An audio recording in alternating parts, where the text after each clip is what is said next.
Assalamualaikum warahmatullahi wabarakatuh. Anak-anakku yang dimuliakan oleh Allah Subhanahu wa taala, pada kesempatan yang penuh berkah ini saya akan menyampaikan materi terkait dengan ibadah yaumiyah.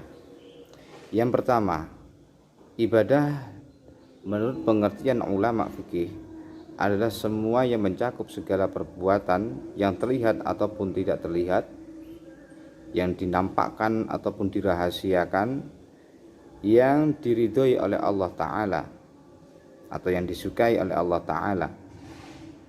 Tujuannya tidak lain adalah dalam rangka mengagungkan Allah Subhanahu wa Ta'ala dan mengharapkan pahala darinya.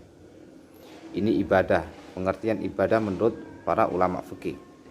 Sedangkan ibadah menurut pengertian Kamus Bahasa Indonesia adalah perbuatan atau pernyataan bukti terhadap pernyataan bakti kepada Allah Ta'ala yang didasari oleh peraturan agama.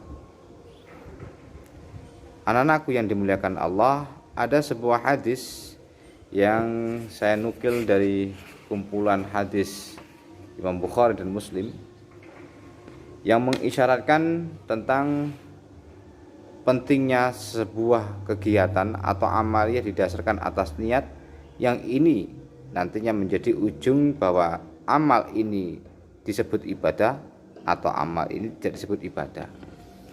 Haddatsana Al-Humaydi Abdullah bin Uzubair qala haddatsana Sufyan qala haddatsana Yahya bin Sa'id Al-Ansari qala akhbarani Muhammad bin Ibrahim At-Taimi annahu sami'a Al-Qama bin Waqqas Al-Laitsi yaqulu sami'tu Umar bin Khattab radhiyallahu anhu 'alal minbari qala sami'tu Rasulullah sallallahu alaihi wasallam yaqul innamal a'malu binniyat wa innamal likulli imri'in ma nawa faman kana hijratuhu ila dunya yusibuha aw imra'atin yankihuha fa hijratuhu ila ma hajara ilaihi. Rawahul Bukhari. Dalam hadis tersebut Rasulullah menjelaskan bahwa suatu ketika Umar bin Khattab Umar bin Khattab di atas mimbar menyampaikan pesan Rasulullah SAW yang berbunyi innamal a'malu binniyat. Sesungguhnya semua perbuatan itu tergantung atas niatnya. Jika seorang melakukan perbuatannya semata karena untuk diniatkan mencari ridhonya Allah Ta'ala dan Rasulnya, maka baginya ridho keduanya. Dan jika seseorang melakukan perbuatan yang diniatkan untuk mendapatkan dunianya atau untuk tujuan mendapatkan wanita yang ingin ia nikahi, maka sesuai dengan niatnya itulah ia mendapatkannya.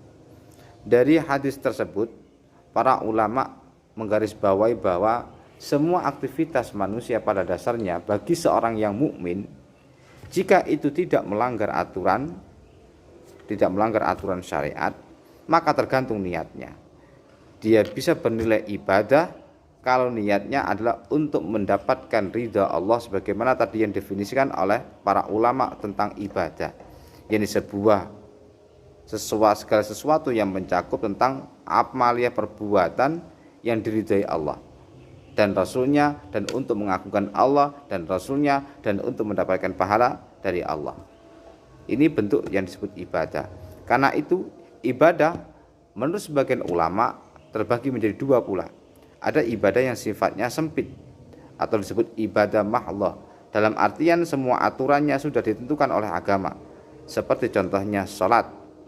Sholat sudah ada rukunnya, sudah ada waktunya, sudah ada ketentuannya. Ini namanya ibadah mahdhah. Ada ibadah yang tidak ditentukan secara sempit oleh agama, seperti Anda bekerja. Agama tidak menentukan model pekerjaan apa, asalkan pekerjaan itu tidak melanggarkan atau tidak menyakiti orang, tidak membuat orang lain menjadi teraniaya, tidak ada unsur penipuan, tidak ada unsur kebohongan. Maka selama tidak ada unsur kebohongan, tidak ada unsur menipu, tidak ada unsur zalim, semua kegiatan bisa dikatakan ibadah. Makanya ada sebuah pesan hadis dari Jabir tentang konsep dalam hidup agar kita tetap happy, bahagia dunia akhirat dan masuk surga tentunya. An Jabirin anna rajulan sa'ala Rasulullah SAW. Seorang laki-laki datang menuju ke Rasulullah dan bertanya, ara'aita idza shallaitu shalawatil al-maktubah wa sumtu ramadhana wa altul halal wal haram wa lam azid ala dzalika syai'an a'adkhulul jannata? Qala na'am. Qala wallahi la azidu ala dzalika syai'. Apakah aku, beritahu kepadaku, jika aku sudah salat 5 waktu, jika aku sudah puasa Ramadan, dan aku telah menghalalkan apa yang dihalalkan Allah, serta aku mengharamkan apa yang diharamkan Allah, aku tidak menambah sedikit pun dari yang tadi, apakah aku bisa masuk surga? Rasulullah menjawab, na'am. Wallahi la azidu ala dzalika syai'. Orang laki-laki tersebut menambahkan kepada Rasulullah, oke, kalau begitu saya tidak akan menambahkan amal selain yang tadi. Silahkan. Di riwayat yang lain, dari riwayat Abu Hurairah, malah laki-laki tersebut menjawab, ya, bahwa oke, aku tidak akan menambahkan hal tersebut, ya, dan aku tidak akan mengurangi apa yang telah ditentukan. Oke, ketika laki-laki tersebut pulang, kemudian Rasulullah mengatakan kepada para sahabat, man sarra ayyanzura ila rajulin min ahli jannah falyanzur ila hada. Siapa yang ingin bahagia melihat ahli surga, maka lihatlah laki-laki ini. Ini pertanda bahwa dalam beragama, dalam menjalankan aktivitas keseharian, seorang Islam, orang Muslim atau orang mukmin, semuanya selalu dalam konteks ibadah selama dia tidak menjalankan maksiat atau aturan yang tidak diperkenakan oleh Allah. Selama itu pula niatnya dikaruniakan untuk mendapatkan ridhonya, untuk mengagungkan Allah Subhanahu wa ta'ala. Satu contoh yang paling mudah, jika Anda makan atau Anda minum, dan makan dan minum Anda semuanya dari barang yang halal, itu Anda mendapatkan pahala. Karena apa? Anda tidak karena Anda tidak mengkonsumsi barang yang diharamkan Allah.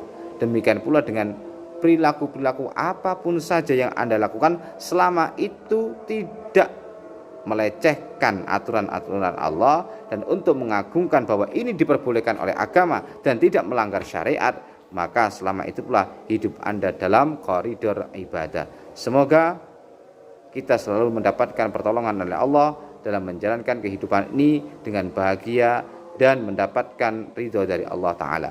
Amin ya rabbal alamin. Akhirul kalam, wallahu muwaffiq ila aqwamit thariq wal afu minkum. Assalamualaikum warahmatullahi wabarakatuh.